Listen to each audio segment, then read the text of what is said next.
NASCAR fans, rejoice! The 2019 season officially begins this weekend, when the green flag waves on Sunday for the Advance Auto Parts Clash.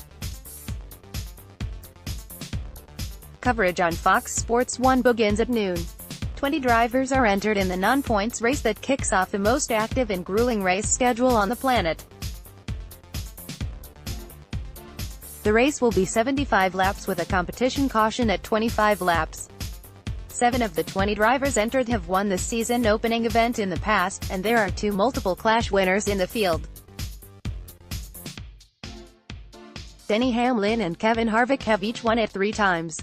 Brad Keselowski is the defending champion, having won the Clash last year over teammate and 2018 Monster Energy NASCAR Cup champion Joey Logano.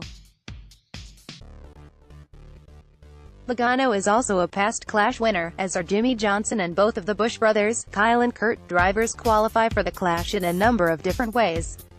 Winning a Busch Pole Award the previous season is one. Former Clash winners, former Daytona 500 winners, and former Daytona Pole winners are also eligible, provided they ran a full season the previous year. And finally, drivers who qualified for the previous year's playoffs but aren't otherwise eligible. Several drivers will be in different cars than the ones in which they qualified for the Clash. Kurt Busch has moved from the number 41 Stewart-Haas Racing Ford to the number 1 Chip Ganassi Racing Chevy.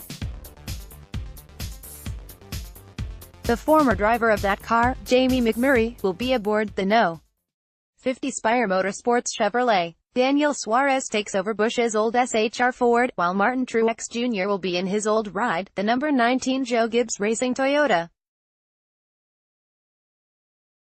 And finally, Ryan Newman moves from the No. 31 Richard Childress Racing Chevy to the number 6 Ford fielded by Roush Fenway Racing. Musical chairs, anyone? Also on tap for Sunday is pole qualifying for the Daytona 500. Like the Indy 500, qualifying for this race is different than all others. Only the front row will be set on Sunday, with the 2 fastest drivers guaranteed those starting spots for the big race next Sunday. The rest of the starting positions will be determined by the finish of the 2 Gander RV dual races on Thursday, the Daytona 500, and the rest of the season for all 3 of NASCAR's top series will see a break in tradition.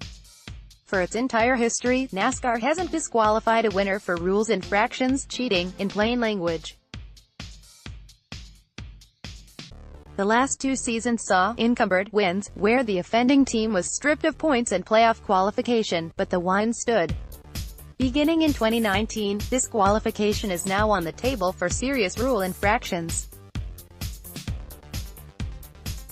This is in part due to a new procedure that will complete inspection of the winning and second-place cars, plus a randomly selected car, immediately after the race. If any of these cars fails the post-race inspection, they would be stripped of the win, playoff points, stage points, and be classified as last place in the race. NASCAR aims to have the post-race inspection completed within 90 minutes after the checkered flag rather than the following Wednesday at the hour. In addition, there will be more severe penalties for infractions found in pre-qualifying inspections. The situation came to a head last season when teams pushed the envelope too hard and too often. Said Scott Miller, Senior VP of Competition, "I think that the best way for us to get our arms around that is to have a little bit stiffer deterrent.